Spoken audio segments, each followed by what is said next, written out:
ಜಯಂತ್ ಕುಟುಂಬಸ್ಥರು ಗಾಂಜಾ ಮಾರ್ತಾ ಇದ್ರು. ಚಿನ್ನಯ್ಯ 1 ವರ್ಷದಿಂದ ಮನೆಗೆ ಬಂದು ಹೋಗ್ತಾ ಇದ್ದ. ಜಯಂತ್ ವಿರುದ್ಧ ಸ್ಥಳೀಯರು ಈ ರೀತಿ ಗಂಭೀರ ಆರೋಪ ಮಾಡ್ತಾ ಇರೋದು. ಬೈಕ್ ಪಾರ್ಕ್ ವಿಚಾರದಲ್ಲಿ ಚಿನ್ನಯ್ಯನ ಜೊತೆ ಕಿರಿಕಾಗಿತ್ತು. ನಾನು ಮನೆ ಮಾಲೀಕನಿಗೆ ದೂರು ನೀಡಿದ್ದೆ. ನಾವು ಅವರ ಕಾಟಕ್ಕೆ ಮನೆ ಖಾಲಿ ಮಾಡಿದ್ವಿ ಅಂತ ಹೇಳಿ ಸ್ಥಳೀಯರು ಹೇಳ್ತಾ ಇರೋದು. ಜೊತೆಗೆ ನೋಡಿ, ಬಹಳ ಗಂಭೀರವಾದಂತಹ ವಿಚಾರ. ಜಯಂತ್ ಕುಟುಂಬಸ್ಥರು ಗಾಂಜಾ ಮಾರ್ತಾ ಇದ್ರು. ಹಾಗಿದ್ರೆ ಈ ಗಾಂಜಾ ಕೇಸಲ್ಲಿ ಇವರೆಲ್ಲರನ್ನ ಅರೆಸ್ಟ್ ಮಾಡಬೇಕಲ್ಲ. ಚಿನ್ನಯ್ಯ 1 ವರ್ಷದಿಂದ ಮನೆಗೆ ಬಂದು ಹೋಗ್ತಾ ಇದ್ದ. ಜಯಂತ್ ವಿರುದ್ಧ ಸ್ಥಳೀಯರು ಗಂಭೀರ ಆರೋಪವನ್ನ ಮಾಡ್ತಾ ಇದ್ದಾರೆ.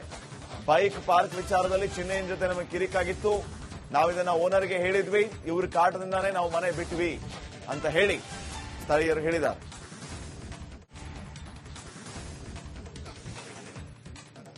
ಈಗಾಗಲೇ ಜಯಂತ್ ಮೇಲೆ ಎಸ್ಐಟಿ ಅಧಿಕಾರಿಗಳು ದಾಳಿ ಮಾಡಿ ಮಜರ್ ಮಾಡುವಂತಹ ಪ್ರಕ್ರಿಯೆ ಮಾಡ್ತಿದ್ದಾರೆ. ಆದರೆ ದೊಡ್ಡ ಗಂಭೀರವಾದಂತಹ ಆರೋಪನೂ ಕೂಡ ಈಗ ಸ್ಥಳೀಯರು ಹೇಳ್ತಿದ್ದಾರೆ. ಮೇಡಮ್, ಈಗ ಜಯಂತ್ ಅವರ ಮೇಲೆ ಎಸ್ಐಟಿ ಅಧಿಕಾರಿಗಳು ಏನು ಮಹಜರ್ ಮಾಡ್ತಿದ್ದಾರೆ. ನಿಮಗೆ ಜಯಂತ್ ಅವ್ರು ಗೊತ್ತಾ? ಹೇಗ್ ಗೊತ್ತು? ನಾವು ಅದೇ ಬಿಲ್ಡಿಂಗ್ ಅಲ್ಲಿ ಸರ್, ಫಸ್ಟ್ ಫ್ಲೋರ್ ಅಲ್ಲಿ ನಾವು ಮನೆ ಬಾಡಿಗೆಗಿದ್ವಿ. ಕೆಳಗಡೆ ಮನೇಲಿ ಅವ್ರು ಜಯಂತ್ ಅವರು ಇದ್ರು. ಎಷ್ಟು ವರ್ಷದಿಂದ ನೋಡ್ತಾ ಇದ್ರು ಮ್ಯಾಮ್ ಜಯಂತ್ ಅವರು? 5 years ಇಂದ. ಈಗ ಈ ಬುರುಡೆ ತಂದ್ರು ವಿಚಾರ ಗೊತ್ತಾ ನಿಮಗೆ? ಆ ಬುರುಡೆ ವ್ಯಕ್ತಿ ಗೊತ್ತಿಲ್ಲ ಸರ್, ನಾವು ಮನೆ ಚೇಂಜ್ ಮಾಡ್ಬಿಟ್ವಿ. 5 months ಆಯ್ತು. ನೋಡಿದ್ರಾ ಬುರುಡೆ ತರುವಂತ ವ್ಯಕ್ತಿನ ಇಲ್ಲಿ? ತುಂಬಾ ಸಲ ಹೋಗಿ ಬಂದು ಮಾಡಿದ್ದಾರೆ. ನಾವು ನೋಡಿದೀನಿ. ಹೇಗ್ ನೋಡಿದ್ರು? ಹೇಗ್ ನೋಡಿದ್ರೆ ಅಂದ್ರೆ ಹೋಗಿ ಬಂದು ಮಾಡ್ತಾ ಇರ್ಬೇಕಾದ್ರೆ ನಾವು ಅದೇ ಬಿಲ್ಡಿಂಗ್ ಅಲ್ಲಿ ಅಲ್ವಾ ಇದ್ದಿದ್ದು. ಒಂದ್ಸಲ ಗಾಡಿ ನಿಲ್ಸ್ಬೇಕಾದ್ರೆ ಹಾಗೆ ಹೇಗೆ ಒಂದ್ಸಲ ಜಗಳ ಬರ್ತಾ ಇರುತ್ತಲ್ವಾ, ಅದೇ ಅವ್ರ ಜೊತೆನೆ. ಅದೇ ಅಲ್ಲಲ್ಲ, ಬುರುಡೆ ತಂದೆಯವ್ರ ಜೊತೆ ಅವ್ರು ತುಂಬಾ ದಿನದಿಂದ ಹೋಗಿ 1 ವರ್ಷ, ಹೆಚ್ಚು ಕಮ್ಮಿ 1-1.5 ವರ್ಷದಿಂದ ಹೋಗಿ ಬಂದು ಮಾಡ್ತಾ ಇದ್ದಾರೆ. ಹೇಗೆ ಜಯಂತ್ ಅವರು ಇಲ್ಲಿ ಅವ್ರ ಕುಟುಂಬದಸ್ಥರು ಆರಾಮಾಗಿರ್ತಾರದು, ಗಲಾಟೆ ಮಾಡ್ಕೊಂಡಿರ್ತಾರೆ? ಅವ್ರ ಗಂಡ ಹೆಂಡತಿ ಯಾವಾಗ್ಲೂ ಕಿರಿಕಿರ್ತಾ ಇತ್ತು. ಅವ್ರ ಗಂಡ ಹೆಂಡತಿಗೆ ಆಗ್ತಾನೆ ಇರ್ಲಿಲ್ಲ. ನಾವೇನಾದ್ರೂ ನೀರ್ ಬಿಲ್, ಕರೆಂಟ್ ಬಿಲ್ ಏನಾದ್ರು ಅಮೌಂಟ್ ಕೊಡಿ ಅಂತ ಕೇಳಿದ್ರೆ ನನ್ನ ಹೆಂಡತಿ ಕೇಳು, ನನ್ ಕೇಳ್ಬೇಡ ಅಂತ ಅವ್ರು ಹೇಳಿದವರು. ಅಷ್ಟೊಂದೇನು ಕಾಂಬಿನೇಷನ್ ಇರ್ಲಿಲ್ಲ ಅವರಿಬ್ರು. ಪೊಲೀಸ್ ಸ್ಟೇಷನ್ ಒಂದು ಕಂಪ್ಲೇಂಟ್ ಕೊಟ್ಟಿದ್ರಿ ಹಿಂದೆ, ಯಾಕೆ ಕೊಟ್ಟಿದ್ರು? ಅದೇ ಇನ್ಫಾರ್ಮೇಶನ್ ಮಾಡಿದ್ದೆ. ಇವರು ಗಾಂಜಾ ಮಾರ್ತಾರೆ. ಹಿಂದೂ ಅನ್ನೋರ್ ಮನೆಯಲ್ಲೂ ಕೂಡ, ಇಲ್ಲಿ ಜಯಂತ್ ಮನೋರು ಕೂಡ, ಅವರು ಕೂಡ ಎಲ್ಲ ಗಾಂಜಾ ಮಾರಾರ ಸರ್ ಇವರು. ನಾವ್ ಅದೇ ವಿಚಾರಕ್ಕೋಸ್ಕರ ಮನೆ ಖಾಲಿ ಮಾಡಿದ್ವಿ. ಈ ಬುರುಡೆ ತರೋ ವ್ಯಕ್ತಿ ಎಷ್ಟು ವರ್ಷದಿಂದ ಓಡಾಡ್ತಿದ್ದಾನೆ ಈ ಮನೆ? ಹೆಚ್ಚು ಕಮ್ಮಿ 1-1.5 ವರ್ಷದಿಂದ ಓಡಾಡ್ತಾನೆ ಇದ್ದಾರೆ. ಒಡನಾಟ ಇದೆ ಅವ್ರದ್ದು. ಜಯಂತ್ ಅವ್ರು ಕೇವಲ ಈ ಗ್ರೌಂಡ್ ಫ್ಲೋರ್ ಮನೆ ಅಷ್ಟೇನಾ ಅಥವಾ ಮೇಲ್ಗಡೆ ಬೇರೆ ಇನ್ನೊಂದು ರೂಮ್ ಇದೆ? ಮೇಲ್ಗಡೆ ಒಂದು ರೂಮ್ ಅವರೇ ತಗೊಂಡಿದ್ದಾರೆ ಸರ್. ಯಾರು ಬರ್ತಿರ್ತಾರೆ ಅಲ್ಲಿ? ತುಂಬಾ ಜನ ಹುಡುಗರುಗಳು ಹೋಗಿ ಬಂದು ಮಾಡ್ತಾ ಇರ್ತಾರೆ. ಹುಡುಗರಾಗಿರ್ಬೋದು, ಹುಡುಗಿರಾಗಿರ್ಬೋದು, ತುಂಬಾ ಜನ ಅವ್ರ ಮನೆಗೆ ಬರ್ತಾನೆ ಇರ್ತಾರೆ, ಹೋಗ್ತಾನೆ ಇರ್ತಾರೆ. ಈ ಬುರುಡೆ ತಂದ್ರ ವ್ಯಕ್ತಿ ಹೆಸರು ಚಿನ್ನಯ್ಯ ಅಂತ ನಿಮ್ಗೆ ಗೊತ್ತಿತ್ತ ಮೊದ್ಲು? ಹೆಸರು ಗೊತ್ತಿರ್ಲಿಲ್ಲ. ಸೊ ಈಗ ನಮ್ಗೆ ಏನು ಹೋಗಿ ಬರೋರ್ದು ಫೇಸ್ ಅಷ್ಟೇ ಗೊತ್ತಿರುತ್ತೆ, ಅವ್ರ ಹೆಸರು ಗೊತ್ತಿಲ್ಲ. ಓಕೆನಾ? ಸೊ ಇದಿಷ್ಟು ಸ್ಥಳೀಯರು. ಮತ್ತು ಕ್ಯಾಮರಾ ಪರ್ಸನ್ ಶಿವ ಜೊತೆಗೆ ಮುತ್ತಪ್ಪ, ರಿಪಬ್ಲಿಕ್ ಕನ್ನಡ, ಬೆಂಗಳೂರು. ಇನ್ನು ಹಲವು ಸ್ಥಳೀಯರು ಮಾತಾಡಿದ್ದಾರೆ. ಅವ್ರು ಏನ್ ಮಾತಾಡಿದ್ರು ನೋಡ್ಕೊಂಡ್ ಬರೋಣ. ಅಲ್ಲಿ ಇಟ್ಕೊಂಡ ಕಾರ್ನರ್ ಅಲ್ಲಿ ಇದೆ, ಅವಾಗ ನೋಡಿದ್ದೆ ಅಷ್ಟೇ ನಾನು. ಅವಾಗ ಮಾತಾಡ್ಸಿದ್ರು? ಮಾತಾಡ್ತೀವಿ, ಆಯಿಲ್ ಎಲ್ಲ ನಾವು ತಗೊಳಕ್ ಹೋಗ್ತೀವಿ. ಜಯಂತ್ ಇರ್ತಿದ್ರು ಅಲ್ಲಿ? ಜಯಂತ್ ಇದ್ದಾರೆ, ನೋಡಿದ್ವಿ. ಇದು ಮನೆ ಅವ್ರದ್ದೇನ? ಇದೆ ಬಾಡಿಗೆ ಮನೆ, ಬಾಡಿಗೆಲಿ ಇದೆ. ಎಷ್ಟು ವರ್ಷದಿಂದ ಇದ್ರು ಇಲ್ಲಿ ಜಯಂತ್? 10 ವರ್ಷದ ಮೇಲಿಂದ ಇದ್ದಾರೆ. 10 ವರ್ಷ? 15 ವರ್ಷದಿಂದ ಇದ್ದಾರೆ. ಒಂದು 15 ವರ್ಷದಿಂದ ಇದ್ದಾರೆ ಅವರು. ನಾನು 2012ರಲ್ಲಿ ಅಲ್ಲಿ ಮನೆ ಕಟ್ತಿದ್ದಾಗ ಅವ್ರು ಅವತ್ತಿಂದ ಇಲ್ಲೇ ಇದ್ರು ಅವರು. ಅದು ಆ ಮನೆ ಓನರ್ ಬಂದು ಪಿಣ್ಯದವ್ರದ ಮನೆ ಅದು. ಅವರು ಅಂತ ಅವ್ರ ಮಿಸ್ಸಸ್ ಮತ್ತೆ 2 ಮಕ್ಕಳು, ಒಂದು ಗಂಡು ಮಗು, ಒಂದು ಹೆಣ್ಮಗು. ಅವ್ರೇನ್ ಅಂತ ಇದೇನಿಲ್ಲ, ಅವ್ರ ಪಾಡ್ಗೆ ಅವ್ರು ಕೆಲಸ ಮಾಡ್ಕೊಂಡು ಮನೆಗಿದ್ರು. ಇದಕ್ಕೆ ಹೋದ್ರು ಅಂತ ನಮ್ಗೆ ಈ ಟಿವಿಲೆಲ್ಲ ನೋಡಿದ್ಮೇಲೆ ನಮ್ಗೆ ಆಶ್ಚರ್ಯ ಆಯ್ತು. ಏನ್ ಈ ತರಕ್ಕೆಲ್ಲ ಇವನೇ ಆಗಪ್ಪ ಹೋಗಿ ಸಿಗಾಕೊಂಡ್ಬಿಟ್ಟ ಈ ಮನುಷ್ಯ. ಅವನು ಏನೋ ಹೊಟ್ಟೆ ಪಡಿಗೆ ಕೆಲಸ ಮಾಡ್ಕೊಂಡು ಏನೋ ಆಯಿಲ್ ಅಂಗಡಿ ಇಟ್ಕೊಂಡು ಏನೋ ಮಾಡ್ತಾ ಇದ್ದ. ಇವನ್ಗೆ ಯಾಕೆ ಬೇಕಾಗಿತ್ತು ಇವೆಲ್ಲ? ಗೊತ್ತಿದೆ ಅಂತ ಮಾಡ್ಬೇಕು, ಗೊತ್ತಿಲ್ದಿದ್ದೆಲ್ಲ ಹೋಗ್ಬಿಟ್ಟು ಮೈ ಮೇಲೆ ಹೇಳ್ಕೊಂಡು ಯಾಕೆ ಈ ಕೆಲಸಗಳೆಲ್ಲ ಮಾಡ್ಬೇಕು ಅಂತ ಟಿವಿಲೆಲ್ಲ ನೋಡ್ಕೊಂಡು ನಾವು ಮನೇಲಿ ಮಾತಾಡ್ಕೊಂತ ಇದ್ದ. ಪಾಪ ಅಮ್ಮ ಕೆಲ್ಸಕ್ಕೆ ಹೋಗುತ್ತದೆ, ಯಾವ್ದೋ ಒಂದು ಆಸ್ಪತ್ರೆ ಕೆಲ್ಸಕ್ಕೆ ಹೋಗುತ್ತೆ ಅವ್ರ ಮಿಸ್ಸಸ್. ಮಕ್ಕಳೆಲ್ಲ ಸ್ಕೂಲ್ಗಳಿಗೆ ಹೋಗ್ತಾರೆ. ಒಂದು ಆಯಿಲ್ ಅಂಗಡಿ ರೀಸೆಂಟ್ ಆಗಿ ಮಾಡ್ಕೊಂಡ್ರು ಅವರು ಇಲ್ಲಿ ಓನಾಗಿ ಬಾಡಿಗೆ ತಗೊಂಡು ಮಾಡ್ಕೊಂಡು. ನಾವು ಗಾಣಕ್ಕೆಲ್ಲ ಅಲ್ಲಿ ಹೋಗ್ತಾ ಇದ್ದೋ. ಅವನೇ ಒಂದು ಸಂಘ ಮಾಡ್ಕೊಂಡು ಇದೆಲ್ಲ ಮಾಡ್ತಾ ಇದ್ದ. ಈ ಧರ್ಮಸ್ಥಳದ ಯಾವಾಗ ಈ ಟಿವಿಲೆಲ್ಲ ಬರಕ್ ಬಂದ ಇವನ್ ಅಲ್ಲಿ ಮಾತಾಡ್ತಿದ್ದ ನಮ್ಗೆ ಗೊತ್ತಾಯ್ತು. ಈ ಮನುಷ್ಯ ಇವನು ಜಯಂತ ಅಲ್ಲೋಗಿ ಟಿವಿಲೆಲ್ಲ ಅಲ್ಲಿ ಧರ್ಮಸ್ಥಳಕ್ಕೂ ಇವನ್ಗೆ ಏನ್ ಲಿಂಕು ಅಂತ ನಮ್ಗೆ ಅದು ಹೇಳಿದ್ಮೇಲೆ ಆಶ್ಚರ್ಯ ಆಯ್ತು ಅವಾಗ ಅಷ್ಟೇ. ಅದು ಬಿಟ್ರೆ ನಮ್ಗೇನು ಗೊತ್ತ. ಇವತ್ತು ಟಿವಿ ನೋಡ್ಬೇಕಾದ್ರೆ ಇವ್ರು ಇಲ್ಲಿ ಬಂದು ಶೂಟ್ ಮಾಡ್ತಾ ಇದ್ರು. ಇಲ್ಲಿ ಟಿವಿಯಲ್ಲಿ ನೋಡಿದೆ, ಈ ಟಿವಿಯಲ್ಲಿ. ಅವಾಗ ನೋಡ್ಕೊಂಡೋಗೋಣ ಅಂತ ಇಲ್ಲಿ ಬಂದು ಅಷ್ಟೇ. ಯಾರು ಇರ್ತೀರ ಮನೇಲಿ ಅಲ್ಲಿ?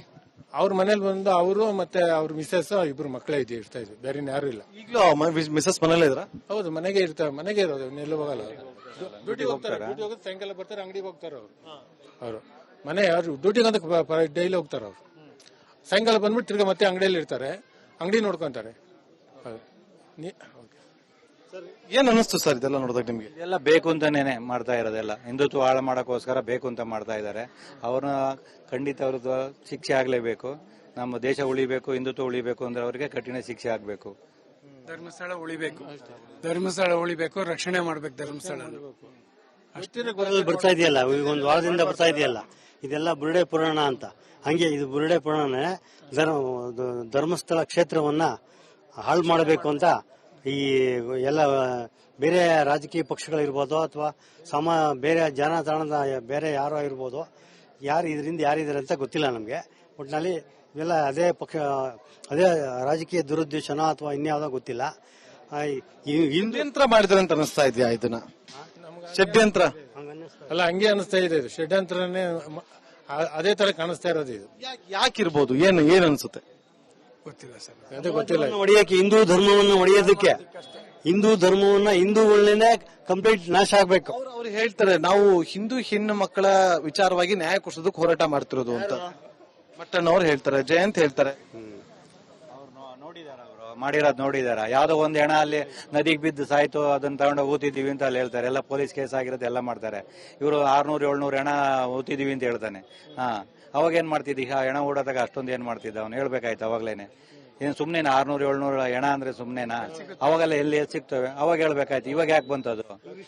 ಮಾಡೋರು ಅವ್ರು ಮುಸುಕುದಾರಿ ಬಂದ್ರಲ್ಲ ಅವರು, ಫಸ್ಟ್ ಅವನೊಬ್ಬರನ್ನೇ ತನಿಖೆ ಮಾಡ್ಬಿಟ್ಟಿದ್ರೆ ಇದೆಲ್ಲ ಇಷ್ಟೆಲ್ಲ ಖರ್ಚು ಸರ್ಕಾರಕ್ಕೆ ಆಗ್ತಿರ್ಲಿಲ್ಲ. ಅವನೊಬ್ಬನ ತನಿಖೆ ಮಾಡಿ ನಿನ್ಗೆ ಯಾರು ಹೇಳಿರು, ನೀನ್ ಎಲ್ಲಿ ನೋಡಿದೆ ಏನು ಅಂತ ಹೇಳಿದ್ರೆ ಅವ್ನು ಹೇಳಿದ ಗುಂಡಿನೆಲ್ಲ ಅಗದ್ ಬಿಟ್ರಿ.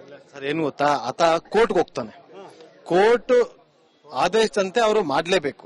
SIT ಮಾಡಿ ಸರ್ಕಾರ ಕಾನೂನಿಗೆ ಎಲ್ಲರೂ ಕೂಡ ತಲೆ ಬಾಗ್ಲೇಬೇಕು. ನಾವು ಪೇಪರ್ ಈ 35 ವರ್ಷದಿಂದ ಪೇಪರ್ ನೋಡ್ತೀವಿ. ಪೇಪರ್ ಅಲ್ಲಿ ಬರೀ ಧರ್ಮಸ್ಥಳದ ನೋಡ್ತೀವಿ ನಾವು. ಏನೇನ್ ನಡೀತಾ ಇದೆ, ಏನೇನು ಅನೌನ್ಸ್ಮೆಂಟ್ ಕೊಡ್ತಾವ್ರೆ, ಸರ್ಕಾರ ಏನ್ ಮಾಡ್ತಿದೆ, ಪಬ್ಲಿಕ್ ಏನ್ ಮಾಡ್ತಾ ಇದೆ, ಬೇರೆ ಪ್ರೈವೇಟ್ ಏನ್ ಮಾಡ್ತಾರೆ, ಹಿಂದೂ ಧರ್ಮ ಏನ್ ಮಾಡ್ತೈತೆ. ಇದು ಹಿಂದೂ ಧರ್ಮವನ್ನು ಒಡೆಯೋದಕ್ಕೋಸ್ಕರನೇ, ಹಿಂದೂ ಧರ್ಮವನ್ನು ಹಾಳು ಮಾಡೋಕ್ಕೋಸ್ಕರನೇ ಈ ಕೆಲಸ ಮಾಡ್ತಾವ್ರೆ. ಬೇರೆ ದುರುದ್ದೇಶ ಇನ್ನೇನಿಲ್ಲ ಅಷ್ಟೇ. ಮತ್ತೆ ರಾಜಕೀಯ ಶಕ್ತಿಗಳು, ಬೇರೆ ಶಕ್ತಿಗಳು ಈ ಶಕ್ತಿಯನ್ನ, ಬೇರೆ ಶಕ್ತಿಯನ್ನ, ಇದು ಇನ್ನೊಂದಿರ್ಬೋದು, ಕಮ್ಯುನಿಸ್ಟ್ ಇರ್ಬೋದು, ಇವ್ರು ಇರ್ಬೋದು, ಅವ್ರು ಇರ್ಬೋದು, BJP ಇರ್ಬೋದು, ಅವರು ಇವ್ರನ್ನ ಈ ಪಕ್ಷವನ್ನ ಡ್ಯಾಮೇಜ್ ಮಾಡೋಕ್ಕೋಸ್ಕರ ಈ ತರ ಮಾಡ್ತಾರೆ. ಜಯಂತ್ ಕುಟುಂಬಸ್ಥರು ಗಾಂಜಾ ಮಾರ್ತಾ ಇದ್ರು. ಚಿನ್ನಯ್ಯ 1 ವರ್ಷದಿಂದ ಮನೆಗೆ ಬಂದು ಹೋಗ್ತಾ ಇದ್ದ. ಜಯಂತ್ ವಿರುದ್ಧ ಸ್ಥಳೀಯರು ಈ ರೀತಿ ಗಂಭೀರ ಆರೋಪ ಮಾಡ್ತಾ ಇರೋದು. ಬೈಕ್ ಪಾರ್ಕ್ ವಿಚಾರದಲ್ಲಿ ಚಿನ್ನಯ್ಯನ ಜೊತೆ ಕಿರಿಕಾಗಿತ್ತು. ನಾನು ಮನೆ ಮಾಲೀಕನಿಗೆ ದೂರು ನೀಡಿದ್ದೆ, ನಾವು ಅವರ ಕಾಟಕ್ಕೆ ಮನೆ ಖಾಲಿ ಮಾಡಿದ್ವಿ ಅಂತ ಹೇಳಿ ಸ್ಥಳೀಯರು ಹೇಳ್ತಾ ಇರೋದು. ಜೊತೆಗೆ ನೋಡಿ, ಬಹಳ ಗಂಭೀರವಾದಂತಹ ವಿಚಾರ. ಜಯಂತ್ ಕುಟುಂಬಸ್ಥರು ಗಾಂಜಾ ಮಾರ್ತಾ ಇದ್ರು.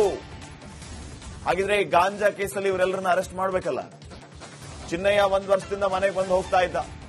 ಜಯಂತ್ ವಿರುದ್ಧ ಸ್ಥಳೀಯರು ಗಂಭೀರ ಆರೋಪವನ್ನ ಮಾಡ್ತಾ ಇದ್ದಾರೆ.